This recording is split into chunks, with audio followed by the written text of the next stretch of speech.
Hi everyone, welcome back to day 11 of my 21-day water fast as I seek spiritual discernment while setting up my company Potentree. We're in the Gospel of John and it's chapter 11. Now a certain man was ill, Lazarus of Bethany, the village of Mary and her sister Martha. It was Mary who anointed the Lord with ointment and wiped his feet with her hair, whose brother Lazarus was ill. So the sisters sent to him, saying, "Lord, he whom you love is ill." But when Jesus heard it, he said, "This illness does not lead to death. It is for the glory of God, so that the Son of Man may be glorified through him." Now Jesus loved Martha and her sisters and Lazarus. So when he heard that Lazarus was ill, he stayed 2 days longer in the place where he was. Then after this he said to the disciples, "Let us go to Judea again." The disciples said to him, "Rabbi, the Jews were just now seeking to stone you, and you are going there again?" Jesus answered, "Are there not 12 hours in the day? If anyone walks in the day, he does not stumble, because he sees the light of this world. But if anyone walks in the night, he stumbles, because the light is not in him." After saying these things, he said to them, "Our friend Lazarus has fallen asleep, but I go to awaken him." The disciples said to him, "Lord, if he has fallen asleep, he will recover." Now Jesus had spoken of his death, but they thought he meant taking rest in sleep. Then Jesus told them plainly, "Lazarus has died. And for your sake I am glad that I was not there, so that you may believe. But let us go to him." So Thomas, called the twin, said to his fellow disciples, "Let us also go, that we may die with him." Now when Jesus came, he found that Lazarus had already been in the tomb 4 days. Bethany was near Jerusalem, about 2 miles off, and many of the Jews had come to Martha and Mary to console them concerning their brother. So when Martha heard that Jesus was coming, she went and met him, but Mary remained seated in the house. Martha said to Jesus, "Lord, if you had been here, my brother would not have died. But even now I know that whatever you ask from God will give you." Jesus said to her, "Your brother will rise again." Martha said to him, "I know that he will rise again in the resurrection on the last day." Jesus said to her, "I am the resurrection and the life. Whoever believes in me, though he die, yet shall he live. And everyone who lives and believes in me shall never die. Do you believe this?" She said to him, "Yes, Lord, I believe that you are the Christ, the Son of God, who is coming into the world." When she had said this, she went and called her sister Mary, saying in private, "The teacher is here and is calling for you."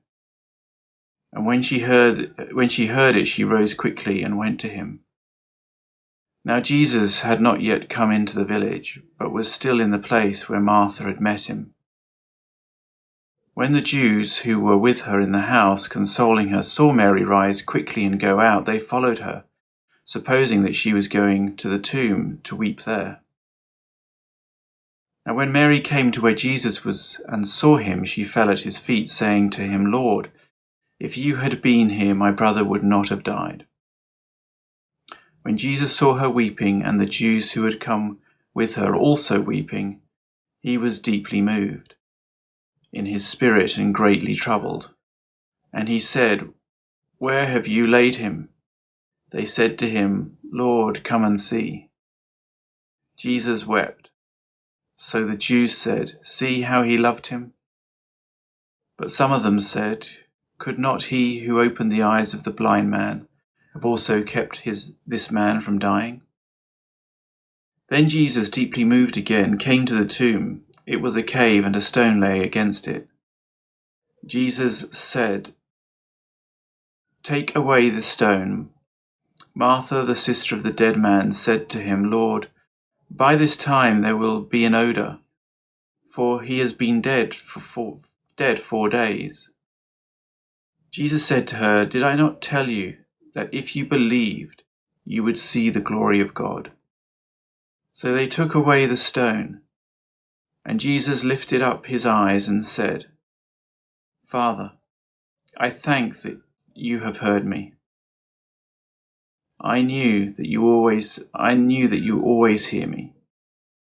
But I said this on account of the people standing around, that they may believe that you sent me. When he had said these things, he cried out with a loud voice, Lazarus, come out.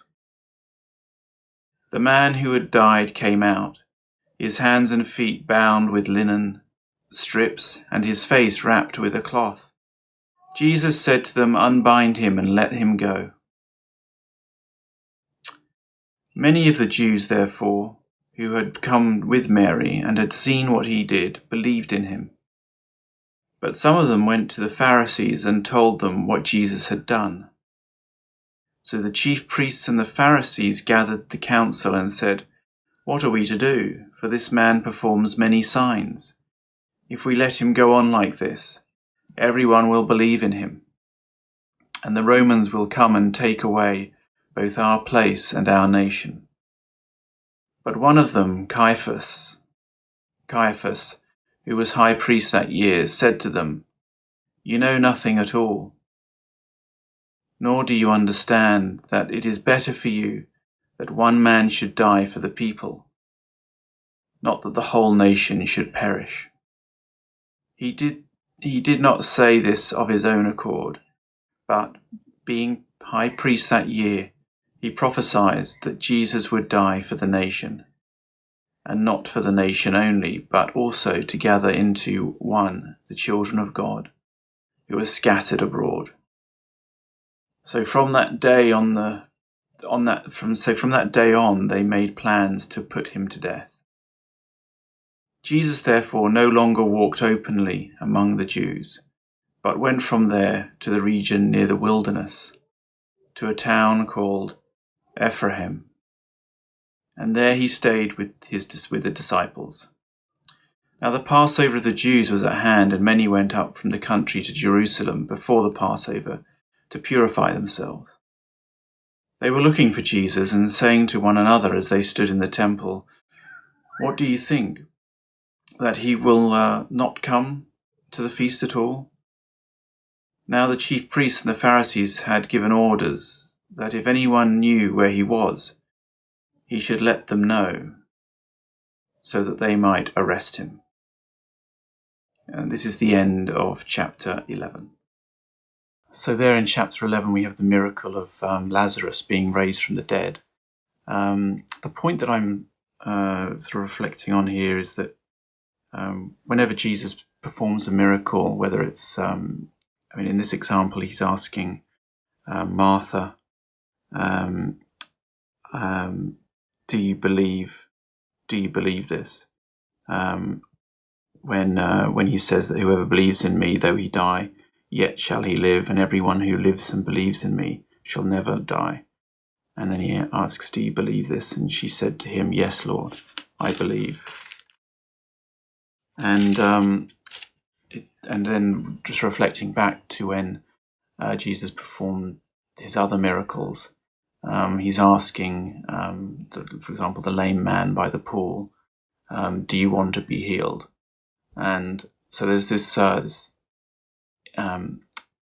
Jesus is always sort of looking for the invitation or the belief, the faith, in order to perform the miracle. And it reminds me of what Miles Monroe, I think it was Miles Monroe, preached, that without us, without God we cannot, and without us God will not. And so this idea that here on earth we have our willpower, our own will that God gave us when he created us, and it's through that will that we can either stand in righteousness, and God can work through us here on earth to bring that nature and culture of heaven down to earth. or we can stand in our own self-righteousness through our own willpower. So it's really that stepping out in faith and leaning into the Spirit rather than leaning into our own self-righteousness or self-thinking.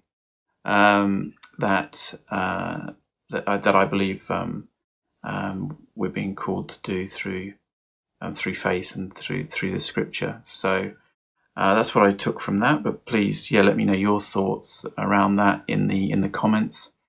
And I look forward to tuning in with you again tomorrow for day 12. See you then.